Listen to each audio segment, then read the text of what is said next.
Now for our main event, Graeme and Chris on their exciting capture training.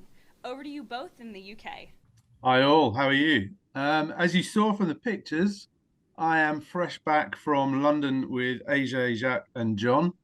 And I was just looking at the inserts of the pictures. I know you all know that we like to drink beer in the UK, but I don't want you to think that that's all we were doing for the days. We have many engagements with many customers.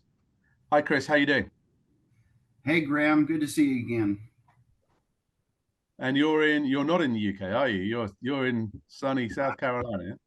I'm in Margaritaville. That's correct. Good stuff. Good stuff. So yeah, look, we're gonna take you through an exciting engagement. This engagement was engagement number one for SMA UK. Yeah, so it was a week that Chris and I spent with the customer, providing some capture training to their team, and we are now mid-flight on running and helping them run through two pilot programs on two of their largest captures, moving forwards. So Chris and I spent, I don't know, maybe was it 4 or 5 weeks beforehand, refreshing some of the capture material you'd originally used with Verizon, Chris? That's correct. Pretty much about almost a full month. Yeah. You'll see some of the examples of that in a moment. I was just going to give a bit of a brief intro to how we went about things. Some sort of overlays that I offered, and as we were working with Chris, we ended up included in the training. And I think one of the things that, and I'll ask you, Chris, your view on this, and feel free to agree or contradict. But my last corporate role within my career before I came to SMA was as head of sort of global strategic captures for a UK defence company. And we had predominantly US, UK, and Australian sectors. And without fail, capture in the UK was not understood well. Some people didn't understand the term. Some people understood what capture was, but when you started to work with them about whether they understood how to really bring capture to life and to really drive things from early in the cycle forwards, that isn't necessarily an appreciation and a skill set that we have here. And Chris, I think that echoed your feelings from our work with Expro. Is that fair? That's a very good summary of what I noticed when we got there as well. Yeah, so I mean, I don't know whether Chris was being polite when he allowed me to insert some material at the start of the training course, but I think at the end we saw the value that it came from a very sort of, you'll see it. It's picture led, art led, maybe you might say, and talks about it from a very high level before we move on to the content. But we'll have a look at that in a moment. Can we? Yeah, if we can move forward a slide. Brilliant. So look, the first work that Chris took this from was Verizon, and it was very Verizon centric to the US market. We took that and we've taken the training now, we've globalized it, and that's slightly more than just removing Zs and replacing them with some Ss to make it English. But it also sort of represents and repositions some of the concepts. And then we've landed that in Aberdeen, in Scotland. I'd love to say it was a very warm and sunny Aberdeen in Scotland. It was very warm and sunny for me there last week, but when Chris was in town, it was less than that. We had all 4 seasons in one day, and I think one of the days, Chris, you were literally wearing every piece of clothing you'd packed for the whole trip. Is that right? That is correct. Yes, It was it was. very wet, very cold, very windy. Yeah, yeah. But look, just as a quick look, if we can move to the next slide. Uh, Chris is a musician, as you might know, and created his tour T-shirt. So we landed in Aberdeen, Scotland. We delivered in Aberdeen, Scotland. Chris travelled out of Margaritaville, and in the few days with the customer and a few of the projects that we picked up on them, we have literally travelled through. Touched into the US. We travelled through that whole sort of Middle Eastern piece. We were delivering or working with them to some delivery in Takoradi in Ghana in terms of one of the capture programs, and some less exciting venues like Hull in England. If anyone's ever been to Hull in England, I apologise. But that's where we were with the customer. Yeah, so if we can pop on to the next slide, I'm going to show you a couple of the slides that inserted, and I think Chris thought it was valuable to share, or you did the other day, Chris. I hope you're still behind that idea. No, I really appreciated the fact that you took on the philosophy of capture, and as opposed to the more structured process of capture. Yeah, and I think it blended really well, and it certainly worked for the customer. So I'm just going to talk you through a couple of slides. Any questions at the end? Obviously welcome. So I'm going to show you a picture, and I normally put this up when I was a capture lead, and especially when I was trying to explain capture, as I say, predominantly to UK, and we used it, and it worked well with the customer. In the next slide, if we may. I talk to people about my view of capture when I pick it up at the start. Feels like, you know, a landscape here, early morning, covered, shrouded in mist. We can see certain aspects. We've got certain confidence that there's some terrain to the left-hand side and how that plays. But most of the area and to try and pick a route, if you'll go with the metaphor or the simile through that, there's too many areas that are clouded, and we can't see at this moment, so we can't make the key decisions. We can't decide on the key route. And actually, for me, metaphorically or as a simile, you know, capture is really about shining light on those areas, and enough of those areas to make sure that we can identify that route that helps us through to develop the win strategy and to execute that win strategy. We know we haven't got enough time and resources typically to be able to clear the whole of the landscape, but we definitely need to be focusing on the areas that are going to help us through that route. As Chris knows, I normally take about 20-25 minutes over this slide, but really the message I'm trying to convey to people is pulled together there. And the reason that's important for me, and I think again this is a second build. If we can pop onto the next slide. Thank you from the studio. This was Chris. We got a picture of Chris on his summer holidays. But there seems to be, and this echoes actually a conversation I was having with John prior. There seems to be an excitement or rush, actually is probably a better word, to move to understanding what our differentiators are, to be able to write our value proposition. In companies that I've worked with, either by being employed with them or worked with as a consultant, in some cases it's part of the initial gate review. If you haven't got your value proposition, you can't take that forward. When you pull that apart a little bit, people haven't really understood what their value proposition is. And in many cases, they're advertising something that ultimately, as we move through the capture and move through the bid, has to change, because we realize what we're actually doing is highlighting a weakness that we have, because we now better understand the competition, and the competition can offer something better than we can in the area that we've focused on in the value proposition. So I show this slide and just as a way to try and get people to conceptually understand the work you've got to go through before you can feel very comfortable as to what your discriminators are, before you can then move on to your value proposition. And I'm sure it's not going to surprise anybody on the call, but again, we probably spend about 15-20 minutes on this as a presentation piece, and talking about the fact that this isn't a step through, right? All of these steps iterate and you've got to work through. But if you don't understand the customer, you haven't got to the bottom of their hot buttons and their emotional drivers, and I'll pick up on that a little bit more in a minute. You haven't got the competitors, and you haven't thought a little bit about the solution and the investment that you're going to have to make into partnering, teaming, whatever language the customer is using, then I don't think you can even have the first go of understanding your discriminators, which is the next fantastic build on this slide. Thank you. And if you don't, no, by all means, feel free moving through. And if you don't understand your discriminators, I don't think you can then start to distill that down into the value proposition and your win strategy. And for me, that's the essence of capture in sort of one slide. And obviously, then you can move on and through into that proposal piece. Chris, any build you want to make on that from how our Expro customer thought about that? No, I think they understood this, but they did not understand all of the interior steps between the capture and the proposal. And one of the things that Graeme stressed is that everything that you do in capture winds up supporting the proposal in one way or another. There's nothing that gets thrown out or ignored, and all of it goes into building a proposal that becomes a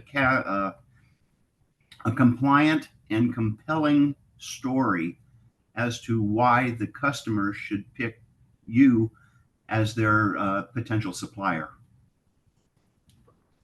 Yeah, thank you, Chris. And before we bridge to the next slide, I think that the point that you make there about it put it into the proposal. I don't know whether this is true, and we'll have a show of hands maybe during questions. But the other thing that I see people do, typically in the UK, because that's where I work, around case studies and evidence. There's a lot of work put into those case studies and that evidence, but it's normally thought about publishing that in your proposal at the far end of the piece, a part of your submission, right? In terms of capture, we're trying to think much more about the emotional drivers and taking our customers on that emotional journey, and we need to it won't surprise anybody on this call, I'm sure, think about how we celebrate our successes, and rather than just thinking about having those as part of our CV at the end of the pitch, we need to be taking customers to experience that success so that they can feel it. And I use another slide, if we can move to the next one very quickly. And really just looking at the human brain, right? Whether we like it or not, if we look at it from one viewpoint, if we look at how our brain has developed over many billions of years, it's spent billions of years in fight or flight mode, okay, which is an emotional response to something. We are, that emotional response comes from how we have reacted and conditioned ourselves through our own experiences, through the development of our brains. And we tend to make that very quick emotional decision. Only if that emotional decision doesn't make sense to ourselves do we push that to the logical part of our brain, which is the small dot that's in the middle of the brain here, right? Most of the stuff that's around here are the emotional drivers. We then make a logical decision, seemingly, but before that logical decision is filed away as the right thing to do, it has to go back through an emotional filter to make sure that we feel that that's the right thing to do. And there's a great equation, and we brought that to life with the customer that sort of said, if you looked at a timeline of our brain in the literal thousands of years that we've understood logic and we have started to think in a logical way, you would have traveled from the offices that we were with the customer to Aberdeen Airport, which was 8 miles away. To the center of Aberdeen, which was 8 miles away. If you wanted to understand on a timeline what that looked like for the emotional development of the brain, you would have had to have gone from where we were to Chris's house, where he is sat now in Margaritaville, South Carolina. Okay, but you would have had to have gone around the globe 3 times before you then went to South Carolina. So it's not something we can fight or deal with. We need to embrace it and we need to move towards it. And we were using that to really trying to help our customer Expro in this sense to get their heads around that and to try and understand that they needed to work early to understand where the discriminators were, so we could start building customer demonstrators, take them to customer sites, etc. And I'm really pleased to say I was with them last week and I had a call with them this morning when we were in London, and they're embracing that, and they're now making their plans for their demonstrations. They've done their hot button analysis. They're really embracing this and driving on with it, which was really exciting to see. And then I've got one last slide before I hand over to Chris quickly, which is looking at apples. What does that mean? I talk in this sense about, from my view of capture, I talk about shaking the tree. Okay, we're going to shake the tree. We want everything to fall out. We want to understand it. We want to do it really early, and we'll get some lovely, great, juicy, tasty apples like we see here. But we'll also get some stuff that we didn't want, rotten apples, other things that fall from the tree. But these are all, to take a metaphor or simile further forwards there. This is what we want to see within a capture. We want to understand everything that's in front of us so that we can deal with it early and recognize how we build the win plan. Or, as we all know, the best second outcome from a capture is you realize early that this one isn't for you. You can pack that one away. You can move on. And you focus effort elsewhere. So we had a series of slides like this. We just try to bring those forwards. Again, happy to have some feedback as to whether that works for you, how we might take those forwards. But thought we would share those. But I'm going to hand over to Chris now to talk about actually the meat of the approach. Chris. Thanks, Graeme. Just as an introduction, the genesis of the information and the material that we presented to the Aberdeen folks actually started probably long before the Verizon stuff. I had taken a basic capture course that we had in our training database, and use that to present to one of our previous customers, Sigma Defense. And I taught that course 3 times, making improvements to the course capture material on each subsequent presentation. I knew that course training material needed to be updated when one of the critical pieces of equipment that we needed to do the training with was considered a grease pencil. So the material definitely needed to be brought into the 21st century. Let's go ahead and go to the first slide, please. Our top level approach was we had a day of classroom training, followed by 1 day each for the 2 capture pilot programs, and then a 4th day where we had a half a day where we brought everybody back together. We talked about what took place during their workshops and how they felt about the training in general. Next slide, please. This slide represents an overview of the entire capture training program. We also have a similar situation for the proposal training program that we did not get to. But this course right here is about 3 days long if you actually go through all of the material and do it in an interactive manner. We had to decide at what point were we going to cut this off so that we could get through the classroom training and give them the initial data and information and processes that they were going to need to kick off a really effective capture program. So Graeme and I, working together, took a look at all of the slides that we had, all of the modules that we had. Each one of these purple boxes represents a training module. And we made the decision that we were going to cut off the training after offering development and use offering development basically as a summary to capture, if you'll excuse the expression, to capture the remainder of the information that would be taught then or presented at a later date. Next slide, please. So the capture training was presented in 4 segments. Even though we had 9 modules to present, there were 4 major sections that we looked at. The first one was Graeme's introduction that he presented to you in a very abbreviated format.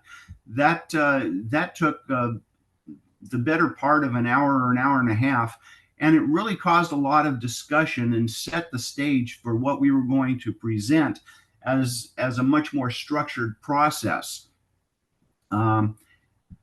The critical topics that we decided needed to be included in the capture training program in a 1-day course were customer intelligence and acquisition influence, or shaping the customer's approach to the acquisition, competitive intelligence, and then an introduction to the offering development and the strategic approach.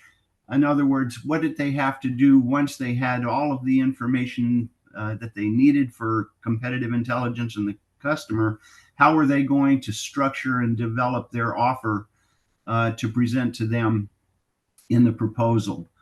So that was our training plan and approach, and the basic agenda that we had for the first day of training. When we got to the pilot program, so we can move forward here real quickly. When we got to the pilot program, we basically structured both pilot programs. The 2 programs were actually quite different, but we went through and decided that we would present the information to them in basically the same format. And I think, Graeme, we sort of improvised on the first one and found out what worked, and I think the second day actually got the better of the facilitating that we did. Do you agree? Yeah, I do. I mean, I think part of the challenge that we had, right, was that we didn't know how much work they'd been able to do before, and what we were worried about from the first couple of days is that there were people in the room that, you know, I don't think would be too upset. I wouldn't talk more widely about it, but didn't understand what capture was and never thought about it in their careers before that. So, you know, we went right the way back and made sure we spelt out what the customer and the plurality of the customer means with all of its different stakeholders, and then explored their hot buttons. And it was difficult enough, I think, Chris, wasn't it, for them to understand who the key stakeholders were. And we spent a lot of time facilitating them through that session. And then they'd never spent before a chance of saying, right, and now let's put ourselves in the role of that customer, or bring out what we do know about that individual as to what keeps them awake at night, what their true hot buttons are. And just as an aside, Chris, they actually took some of the workshop outputs that we had, printed and took them to the customer to say, you know, do you agree that these are your stakeholders? And the customer got the pen out, as we suggested they might, started to write on it. No, you got this one wrong. No, the weighting on this one's wrong. Put this one top. Oh, that's great. They found it a really great facilitator. But yeah. Again, the germination of this idea actually came to fruition when I was dealing with the Sigma defense folks, because they said, instead of having 3 days of capture, can we have one day where we're actually working on a proposal, or on a capture that we're trying to write a proposal for, and try to put some of this stuff to work. And Graeme and the Expro folks came to that decision independently, and it just happened to be a really, really good way to present the information. One of the things that we did have to stress when we were telling them, okay, who are all the stakeholders? What are the customer's needs and requirements? What are their identified hot buttons? Is to ensure that we were not only identifying what we knew, but also identifying where there were gaps in their knowledge that needed to be filled. And Graeme just indicated that that's exactly what they did with the customer. They took what they thought they knew, took it to the customer, and got it updated. And as much as this seems to be in some cases a very sequential process, it is extremely iterative, and it needs to be updated and corrected and rethought, if you will, as you go through the entire capture process, getting to the point where the customer is ready to bring down an RFP or RFQ or RFT or whatever RFXs they decide that they're going to use. So that pretty much covers what our approach was for this. And I'd like to go ahead. Graeme, do we want to open this up for questions?